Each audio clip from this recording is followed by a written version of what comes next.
Hi guys, so in this video we're going to be covering another topic of stoichiometry in IB chemistry known as reacting masses. So reacting masses is to do with limiting and excess reagents, and we're going to be going over what exactly those are, as well as consolidating our understanding with 3 practice questions at the end.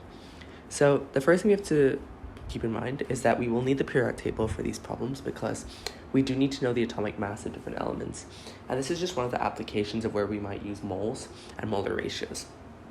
So reacting masses, what exactly are they? Well, you may have any chemical equation to start off with. So let's take a look at this one over here. CuO plus H2O makes Cu plus H2O. So of course, that's copper oxide reacting with hydrogen gas to form copper metal and water.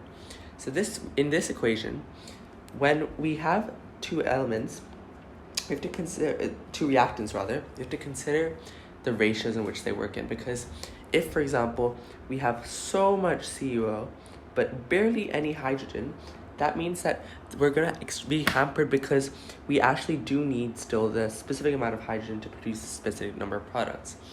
The phrase that, oh, you're only as strong as your weakest link is applicable here, because if you don't have enough of one reactant, even if you have even if you have a really large quantity of another element, it's not enough to create a lot of a product. So that's just the idea.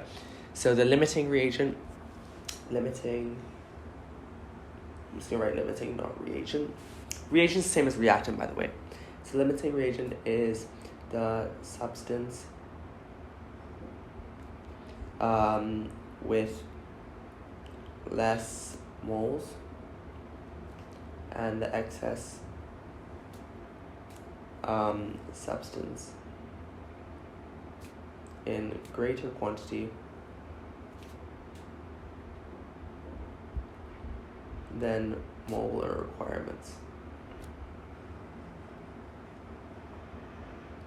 Because what's interesting to realize is that it's not about the specific mass when you're thinking about limiting excess, it's about the ratio of the moles. So for example, in CuO and H2, just because the question says that there's 40 grams of copper oxide doesn't mean that we need 40 grams of hydrogen gas in order for the reaction to take place and for them to be in equal quantities, because the mass is irrelevant. It's about the molar mass, and it's about the molar ratios, and the molar mass comes into play there. So in this case, for example, it's 1:1. So the ratios of copper oxide to hydrogen gas must be equal in molar ratios for it to be equal in quantity. That's what we're referring to here. And so that's the principle of reacting masses. So this is limiting and excess. And then, of course, they're in equal quantities when their molar ratios are the same as specified in the equation. So what do I mean by as specified in the equation? Let's go to the practice question here. So what mass of hydrogen is needed to react with 40 grams of copper oxide? And we're given this equation. So the first thing we need to do is find the molar mass of the copper oxide. So the moles of the copper oxide. And to do that, we can actually use the formula, which is mass is equal to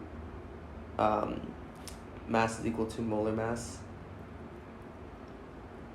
times the number of the moles, which means that if we rearrange, moles is equal to mass over mR. I'm going to refer to it as mR.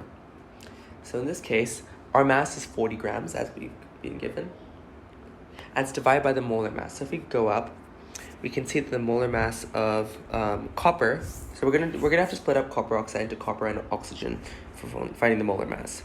So copper has a molar mass of 63.55 approximately, 63.55, and oxygen has a molar mass of 15.9994, which we can round to 16. So their molar mass is 79.55.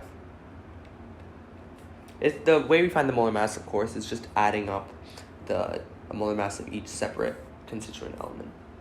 And that gives us, I'm just going to put that into the calculator. I'll put that in another line. So 40 over 79.55 is 0.503 moles. It's important to be as specific as we can in chemistry, only round when it's really necessary.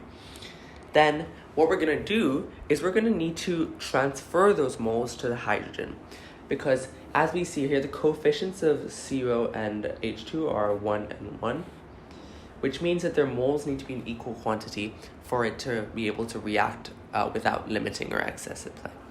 So what is needed to react basically means that at the bare minimum, this amount of hydrogen needs to be there for all of the copper oxide to be used. So let's find the moles of hydrogen, so H2 moles. So of course, we're going to use the same formula, mass over mR.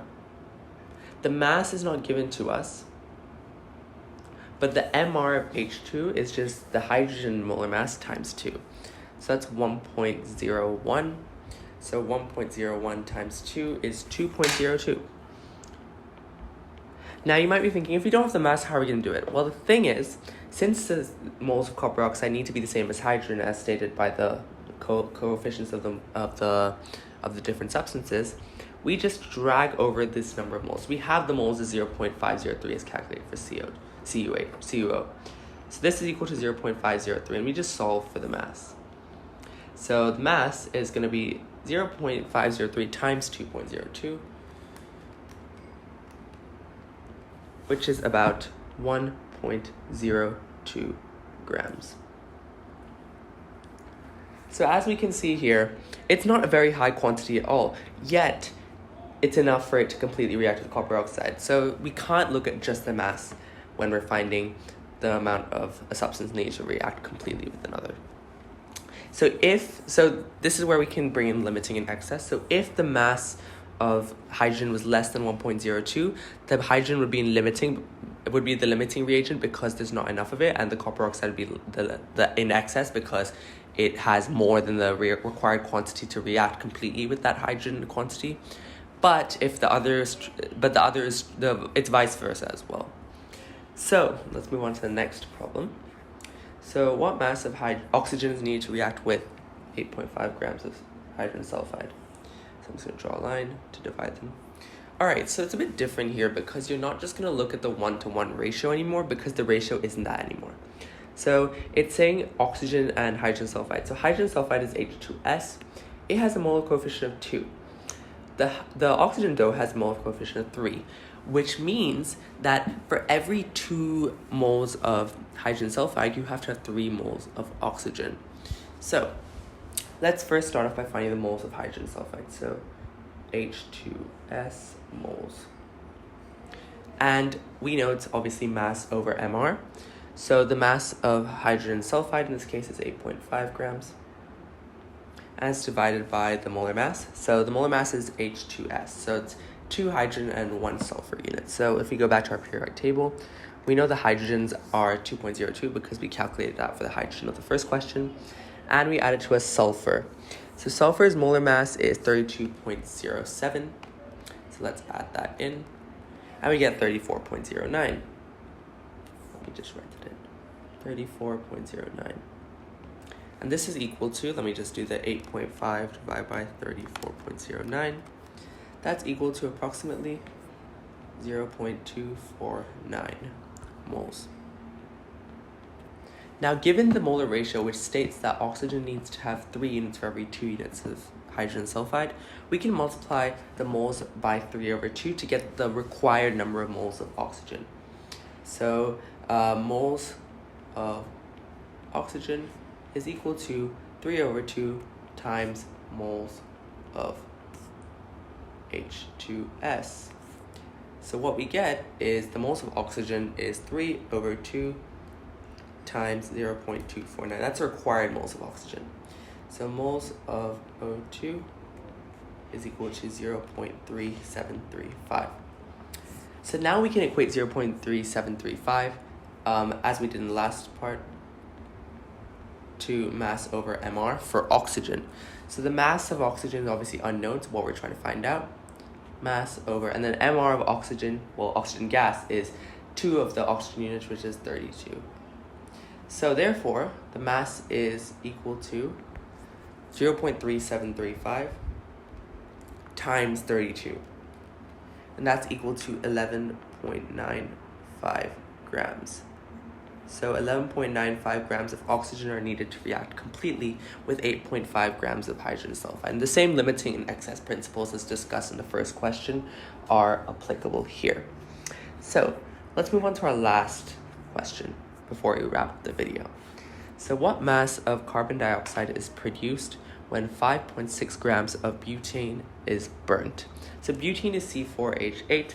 And the interesting thing here is we're not looking at just reagents anymore. We're looking at production of substances.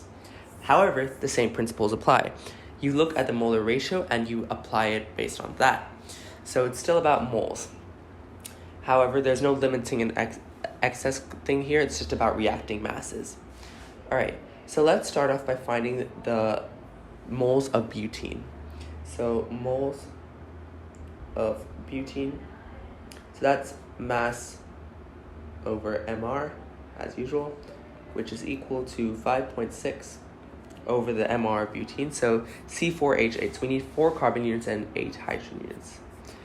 So 4 carbon units. So carbon is 12.01. So 4 times 12.01 is 48.04. And we add that to 8 hydrogen units. So plus 8 times 1.01, which is 56.12. All right, so 56.12, which is equal to, now we can just do 5.6 divided by 56.12, and we get 0.0998. That's our moles. And then that's basically the same as 0.1, but let's just leave it at that. And now we can transfer this to the carbon dioxide, which is CO2, of course. Now the ratio here is 1 to 4. Which means that the moles of carbon dioxide need to be 4 times the moles of butene. So moles of carbon dioxide equals 0.0998, which is the moles of butene, times 4, which is equal to, we can just put this into our calculator, times 4, which is equal to 0.3992 moles. And we do the same thing here. We equate it to the mass over mR. Formula is equal to mass of CO2 over mR of CO2. So the mass of CO2 is unknown. And then the mR of CO2, well, we can just use the periodic table. So it's 1 carbon plus 2 oxygen. So carbon is 12.01, and you add that to 2 oxygen, which is 32. So we have 44.01 as the molar mass of CO2. And now, therefore, the mass is equal to 0.3992 times 44.01, which is equal to 0.3992 times 44.01. That's equal to 17.57 grams. 17.57 grams. So what that means is that 17.57 grams of carbon dioxide is produced when 5.6 grams of butene is burnt, assuming, though, that the other reactant with butene, oxygen, is also in the same amount or greater. So therefore, we can assume that butene is the limiting reactant, or it's in the same quantity as the oxygen required to produce this amount. But whatever the case is, with 5.6 grams of butene, 17.57 grams of carbon dioxide is produced. So there you have it. It's not a very difficult concept, but that's how you work with reacting masses and solve similar problems like this. So just remember to always reference the periodic table for the molar mass and use the moles is equal to mass over mR relationship, and carry that over when looking at the different molar coefficients in equations. So I hope this video is helpful, and I hope we have greater clarity when we're working with reacting masses, because it's not so hard, and hopefully the calculations became a whole lot easier. So thank you.